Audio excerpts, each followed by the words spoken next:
Good, happy Saturday evening.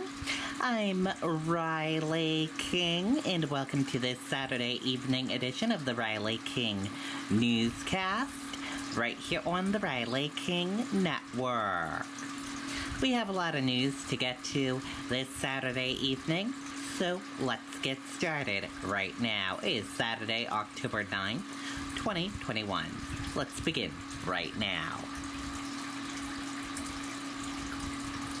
First up, New Hampshire Attorney General says taking federal COVID-19 vaccine funding does not bind state to border detectives. Let's take a listen to that video from Wmur News 9.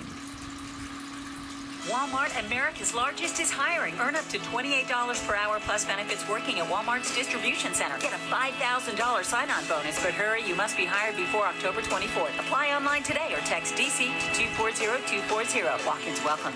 Well, Monica, this money would be used to fund the vaccine for areas like public health networks, first responders, and other areas.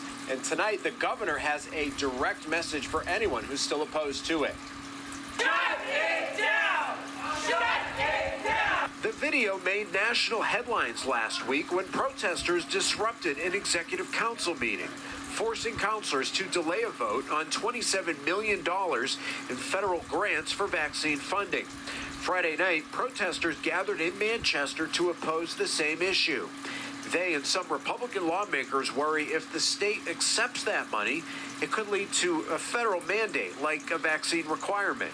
But New Hampshire's Attorney General says that's not true. It's crystal clear that nothing in these contracts binds the state to these federal directives. We still retain all the sovereignty, all the autonomy. Executive counselors asked the AG to weigh in on the controversy. Friday, he released a memo saying the state can accept the federal money without being locked into a future mandate. The AG says the federal language is very narrow in scope, and the Constitution limits the Fed's ability to impose a mandate on a state. We do it our way. Our team has been absolutely phenomenal, and nothing in these contracts prevents us or mandates us. One executive counselor is still not convinced. David Wheeler told our John DeStaso, quote, "No matter what the Attorney General's memo says, the grant language is clear on what we have to obey to take this money." With all due respect to the individuals who think that they're smarter than the Attorney General and smarter, these folks are clearly just looking for a reason to keep complaining, looking for a reason to say no, as opposed to looking at the facts. And these facts are absolutely crystal clear. We retain our sovereignty. We retain our flexibility. The Executive Council will take up this issue once again at its meeting next week. Reporting live in Concord tonight, Mike Cronin, WMUR News. Okay, and there you go on that video and that report.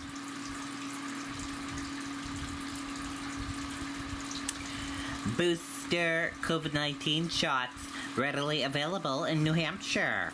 Let's take a listen to that video from Wmur News 9. Walmart, America's largest, is hiring. Earn up to $28 per hour plus benefits working at Walmart's distribution center. Get a $5,000 sign-on bonus, but hurry, you must be hired before October 24th. Apply online today or text DC to 240240. Walk-ins welcome.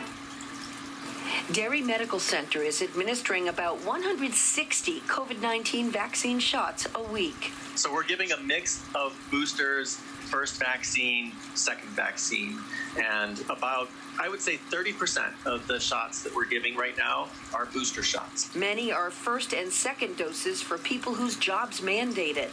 And then I think that there's a general comfort level that people have now that Pfizer is FDA approved. Anyone 65 or older qualifies for the booster, or anyone at high risk of becoming severely ill, or who live in or work in an environment where they are more exposed. At this point, only for those at least 6 months after being fully vaccinated with Pfizer. The FDA has meetings scheduled on October 14th and October 15th to look at the data around booster doses for Moderna and Johnson & Johnson. Manchester Public Health works under the direction of DHHS, whose guidance came out Thursday. It will offer the booster at its twice-weekly clinics starting next week, and soon for those with barriers to access as well. We will be reaching back out to them to schedule that, and because we use Moderna for most of our outreach, we have to wait to do that until those FDA reviews are final. Now, those with depressed immune systems, whether through cancer treatments or medications, have already been getting not a booster but a third dose to get them up to that full vaccination level. Meantime, the priority of public health remains vaccinating the unvaccinated. In Portsmouth, Jennifer Crompton, WMUR News 9. Okay, and there you go on that video and that report.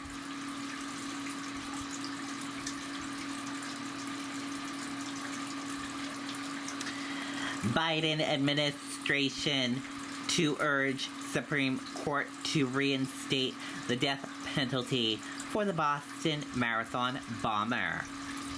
The Biden administration will try to persuade the Supreme Court this week to reinstate the death penalty for convicted Boston Marathon bomber Zohar Tsarnaev by arguing that a jury had no need to examine evidence that the government itself relied on at an earlier phase of the case.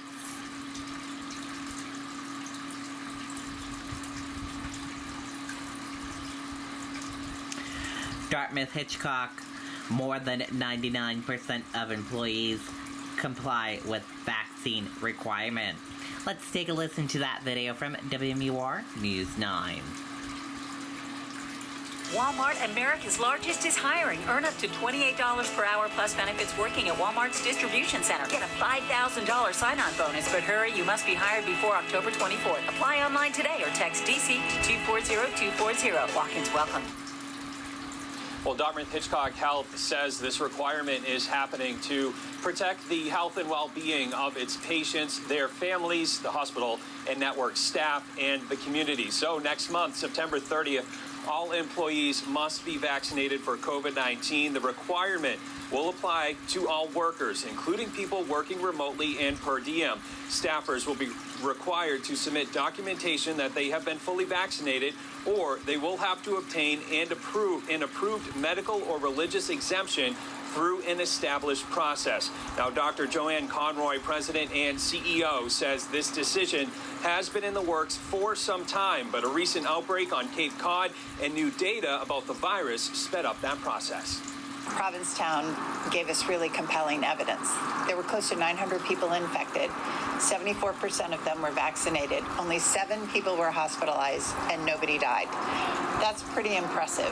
So we learned a lot from that experience, and I think that tipped us into considering that to lead in public health, we really need to make it mandatory throughout our facilities.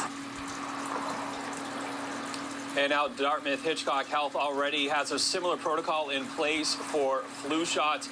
In the meantime, here in Concord, the New Hampshire Hospital Association says it supports this move, and it's urging other local hospitals to follow suit. Reporting live in Concord, I'm Tim Callery, WMUR News. Okay, and there you go on that video and that report.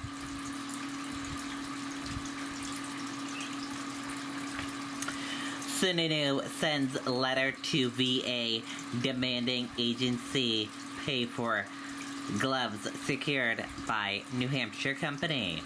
Let's take a listen to that video from WMUR News 9. So, you need a new roof, but you have so many questions. Should I get a metal roof or asphalt shingles? Are the materials and workmanship both warranted? Is it made from industry-recognized quality materials? And how soon can I...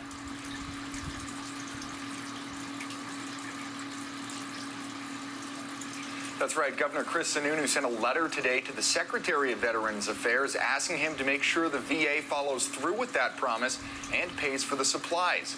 Now, the Jagunda Group out of Portsmouth is the company that secured that PPE for the VA. In April of 2020, they secured $7.4 million worth of nasal swabs for VA facilities in New Hampshire. The VA paid them for the nasal swabs, and then in October of 2020 asked Jagunda again to secure 500 million rubber gloves. Now, Jagunda was able to get some of those gloves through multiple shipments, but now says that the VA refuses to pay for them and is claiming that the two sides never reached an agreement in the first place. So today, Governor Chris Sununu wrote a letter to Secretary Dennis McDonough demanding the VA owns up to their request and reimburses the Jagunda group. And according to the governor's letter, there are over 20 million nitrile gloves sitting in Jagunda's storage facility, ready for use in VA facilities. They've been sitting there untouched since May, while the two sides remain at odds. Live in studio tonight, Scott Cook, Wmur News. Okay, and there you go on that video and that report. And that does it for this evening edition of the Riley King Newscast right here on the Riley King Network. I hope you all have a great rest of your Saturday evening, and I'll see you back here tomorrow for another newscast. Good night and goodbye, everyone.